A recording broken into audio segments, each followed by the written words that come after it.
Student salary provision हम पढ़ने जा रहे हैं, फास्ट ट्रैक रिवीजन है, जिन्होंने पढ़ा हुआ है उनके काम आएगा। हम शुरुआत कर रहे हैं सैलरी प्रोविजन की। अगर बात करें तो हम पढ़ने जा रहे हैं असेसमेंट ईयर 22-23 के लिए जो प्रोविजन एप्लीकेबल होंगे वो anything received by an employee from his employer directly और इनडायरेक्टली इन कैश और in kind in previous year 21-22 is taxable as salary.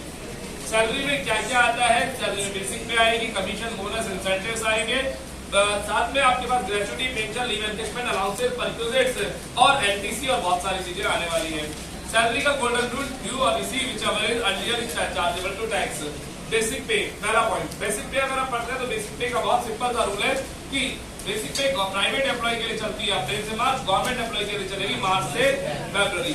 Allowances में चलता है, अलाउंसेस 3 टाइप के होंगे, नंबर 1 फुली टैक्सेबल, फिर पार्टली टैक्सेबल और fully tax free. Fully taxable allowance की बात करूं तो DNS allowance, DNS medical, telephone, tiffin, servant, rural, city compensatory और एंटरटेनमेंट अलाउंस, साथ में प्रोजेक्ट अलाउंस और ओवरटाइम अलाउंस भी यही पर है। अगर मैं बात करूं B category partly taxable allowances की तो उसके अंदर ए कैटेगरी बी के अंदर अपने पास ए और बी दो पार्ट थे, एक तो ऑन ड्यूटी और एक अपने पर्सनल। ऑन ड्यूटी वाले में जितना खर्च करो उतने की एग्जम्पशन मिल जाएगी, बाकी जो बचा लिया उस पर लगेगा टैक्स।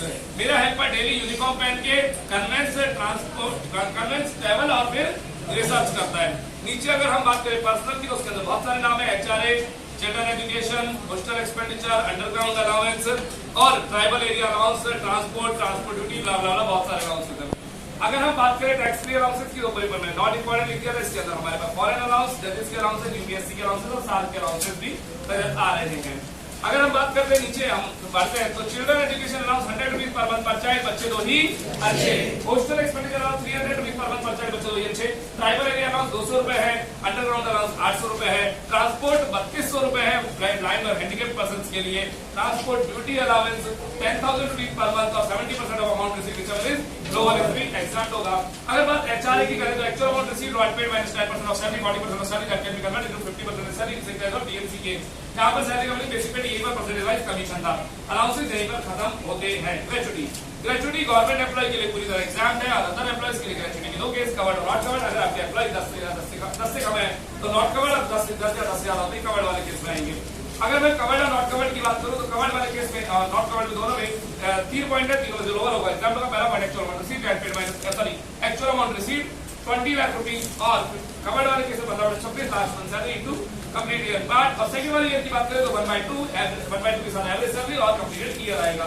यहाँ पर 15/26 करके 7/26 हो सकता है अगर आप सही सीजनल एम्प्लॉय हो तो।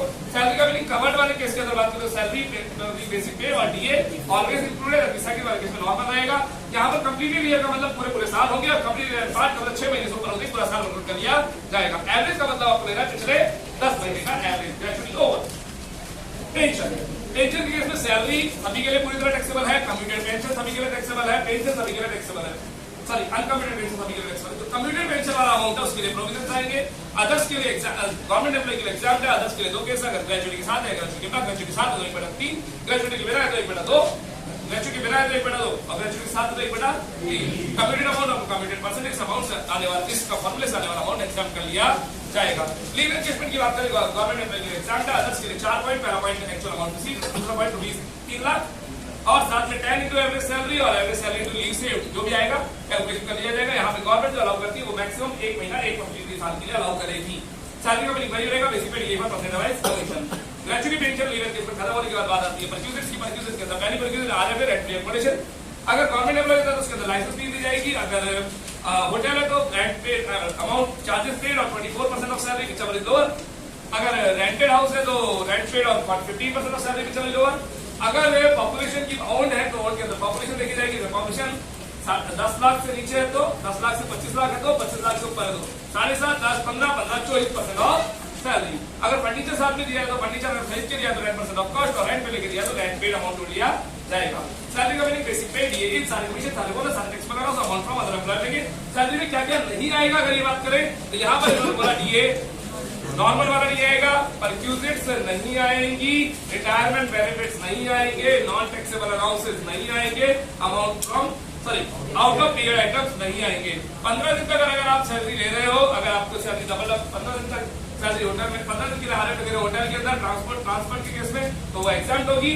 और अगर आप दो आरएफ एक साथ मेंटेन करते हो तो 30 दिन एक एनिमल जिसकी लोअर वैल्यू होगी वो टैक्सेबल होगी और उसके बाद दोनों ही आर को टैक्सेबल कर लिया जाएगा। बात करते हैं approved superannuation fund employee liability paid by employer या फिर सॉरी सबसे पहले employee liability paid by employer लेते हैं। तो इसके अंदर अपन बात करते हैं जितना पैसा सेठ जी ने दिया आपके लिए टैक्सेबल होगा।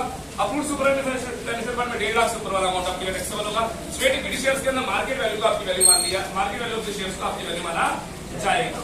अदर फ्रिंज बेनिफिट का अगर हम बात करें इंटरेस्ट रेट और कंसेशनल लोन की, तो एसबीआई बैंक की इंटरेस्ट रेट के अकॉर्डिंग जो इंटरेस्ट होगा वो आपकी वैल्यू मानेंगे और इंटरेस्ट की कैलकुलेशन ईच मंथ के क्लोजिंग आउटस्टैंडिंग अमाउंट पे की जाएगी। अगर लोन 20,000 रुपए तक का है तो यहाँ पर आपके लिए आरएनटी की वैल्यू सॉरी पर यूनिट की वैल्यू निर्माण मानी जाएगी और साथ ही साथ अगर लोन आप ले रहे हैं कैंसर एड्स और टीबी के ट्रीटमेंट के लिए तो भी वैल्यू निर्माण मानी जाएगी।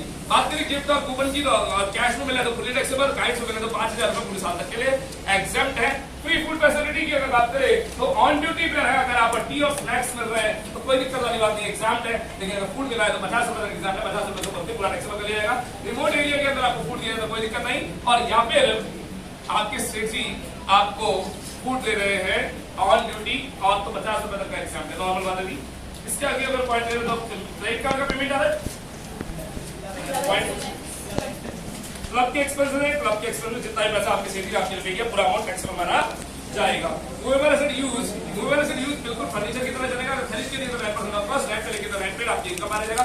मूवेबल एसेट ट्रांसफर के अंदर 3 पॉइंट थे। पहला पॉइंट अगर हम बात करें तो उसके अंदर लिखा था हमने कंप्यूटर इलेक्ट्रॉनिक गैजेट्स निर्माण खाना मोटर कार और अदर्स कॉस्ट माइनस डेप्रिसिएशन था 50, 20 और 10 एज WWS और यहाँ पर कुल ईयर कंप्लीटेड ईयर की कैलकुलेशन करनी है, पार्ट की कैलकुलेशन नहीं की जाएगी। नोट डाल रखा है अपन ने? Yes sir. अगर क्रेडिट कार्ड का पेमेंट किया तो जो पेमेंट सेठ जी ने कर दिया वो आपकी इनकम माना जाएगा। टैक्सेबल फॉर स्पेसिफाइड एम्प्लॉइज की बात करें तो मोटर कार अगर सेठ जी ने केवल ऑफिस यूज के लिए दिया तो no income no tax, car में मेरी है खर्चे में मेरी तो नो इनकम नो टैक्स। बात क्या होगी, जब पर्सनल यूज हो या बहुत यूज हो, छोटी कार और बड़ी कार भी सेठ जी के, खर्चे भी सेठ जी के हैं, तो कार के लिए 10% ऑफ कॉस्ट या रेंट पेड साथ में एक्सपेंसिव पेड को अपने इनकम मानेंगे। बहुत यूज के अंदर 1660 तक 1800 प्लस 900 पे याद करते हैं, 1800 2400 600 900 प्लस 900 900 900 जोड़ दो, देखो 18 24 600 900 है क्या, 18 2400 600 और 900, बाकी में 900 900 और ऐड कर दीजिएगा। अगर आपको मिल रही स्वीपर गार्डर वॉचमैन की फैसिलिटी सेठ की तरफ में आपकी इनकम माना जाएगा। अगर सेठ जी ने गैस इलेक्ट्रिसिटी वाटर तो जितना सेठ जी ने वो आपकी इनकम माना जाएगा। साथ ही साथ बात करते हैं बच्चों हम लोग एजुकेशन फैसिलिटी की। अगर सेठ जी का खुद का इंस्टीट्यूशन है, अगर सेठ जी का इंस्टीट्यूशन नहीं है तो जितना अमाउंट सेठ जी वहां पे करते हैं वो आपकी इनकम माना जाएगा। अगर खुद का इंस्टीट्यूशन है तो उस केस में fees charge by similar institution आपकी इनकम मानेंगे। 1000 रुपए पर चाइल्ड यहाँ पर एग्जाम्प्ट है। नेक्स्ट अगर बात करते हैं प्रोविडेंट फंड, प्रोविडेंट फंड आपने 3 लाइन बनाई, एसपीएफ, आरपीएफ और पीपीएफ, सॉरी एसपीएफ, आरपीएफ और यूआरपीएफ। अगर एम्प्लॉय कंट्रीब्यूशन है तो एटीसी में डिडक्शन मिलेगी, एसपीएफ और आरपीएफ में, यूआरपीएफ में कोई डिडक्शन नहीं होती। एम्प्लॉयर कंट्रीब्यूशन एसपीएफ में पूरा एग्जाम्प्ट है, आरपीएफ में 12% ऑफ सैलरी इंपॉर्टेंट तक एग्जाम्प्ट है, यूआरपीएफ में कुछ नहीं। बैंक से मिलने वाला ब्याज एसपीएफ में एग्जाम्प्ट है, आरपीएफ में 12.5% तक एग्जाम्प्ट है, यूआरपीएफ में कुछ नहीं। और रिकवरी के टाइम पर यूआरपीएफ में टैक्स लगेगा, जिसके अंदर हमने कहा एम्प्लॉय कंट्रीब्यूशन में कोई टैक्स नहीं है, खुद का पैसा खुद को मिल रहा है। एम्प्लॉयर कंट्रीब्यूशन सैलरी एड में आएगा, एम्प्लॉयर वाले में इंटरेस्ट सैलरी एड में आएगा, खुद के पैसे में इंटरेस्ट अदर सोर्सेज में आएगा। लीव ट्रैवल कंसेशन अगर सेठ जी इंडिया भेज रहे हैं और इंडिया के साथ में सेठ जी ओनली ट्रैवल के लिए भेज रहे हैं कि आप ट्रैवल के लिए चले जाओ, कहाँ फैमिली जा सकते हो, इंडिविजुअल जा सकता है, अपने 2 बच्चों को लेकर जा सकता है, स्पाउस को लेकर जा सकता है, और अगर मदर फादर सिस्टर को लेकर जा सकता है, अगर आपके पास डिपेंडेंट है तो। इसके अंदर इन्होंने कहा अगर 1-10 से पहले का प्रोडक्शन है तो सारे ले जा सकते हो, उसके बाद वाले 2 ही बच्चे अलाउड होंगे। अगर फर्स्ट बार सिंगल और बाद में 2 अगर आप ट्रेन करते हो तो 3 को ले जा सकते हो, लेकिन पहले ट्रेन से और फिर सिंगल है तो मैक्सिमम 2 अलाउड होंगे। एयर से गए तो एयर की छूट, एयर से नहीं गए तो ट्रेन की छूट, ट्रेन से कनेक्टेड नहीं है बस की छूट, बस से कनेक्टेड नहीं है ट्रेन की छूट। मेडिकल फैसिलिटी की बात करेंगे, गवर्नमेंट एम्प्लॉय सेफ्टी का गवर्नमेंट हॉस्पिटल हो, सेफ्टी का हॉस्पिटल हो या हेल्थ इंश्योरेंस प्रीमियम तो पूरा एग्जेम्प्ट है। प्राइवेट हॉस्पिटल में कराने तो पूरा टैक्सेबल होगा। अब्रॉड कराने को 1+1 की एग्जेम्पशन है, स्टे की और ट्रीटमेंट की, ट्रांसपोर्ट की एग्जेम्पशन तभी मिलेगी अगर आपकी 5 की इनकम 2 लाख के अंदर आपकी हो। रिट्रीटमेंट कंपनसेशन एग्जेम्प्ट होगा lower of the following actual amount received रुपए 5 lakh 15 into daily average salary to complete the year with part and VRS actual amount received रुपए 5 lakh salary of remaining job 3 months salary to complete the year। ये दोनों point not important है, VRS और retrenchment compensation. Deduction from salary, salary से मिलने वाली की important deduction, पहला स्टैंडर्ड डिडक्शन सेक्शन 16 1A रुपए 50,000 सभी को मिलेगा, फिक्स है, 50,000 सभी को मिलेगा, फिक्स है। साथ ही साथ बात करें एंटरटेनमेंट अलाउंस, जो कि गवर्नमेंट एम्प्लॉय को मिलता है 62 का reduction, actual about receipt 5 lakh 20% of basic पे। और तीसरा अगर बात करें तो employment tax professional tax section 63 का है, कितना अमाउंट पे करो पूरे का माइनस हो जाएगा। बोनस के केस में एक्चुअली पेड होगा तो रिडक्शन मिलेगी। गार्डनर अगर ओन डायरेक्ट में तो पूरी तरह एग्जाम्प्ट होगा। और इसके बाद हमने बात करी अगर आप नई टैक्स रिजीम से क्वेश्चन को सॉल्व कर रहे हैं तो वहां पर आपके अलाउंसेस में थोड़ा सा चेंज आ जाएगा, खर्चों में थोड़ा सा चेंज आ जाएगा। कौन कौन से खर्चे एग्जाम्प्ट होंगे उसकी लिस्ट आप देख लीजिएगा। इतना ही मिलेगा सैलरी के लिए, very very important. Thank you.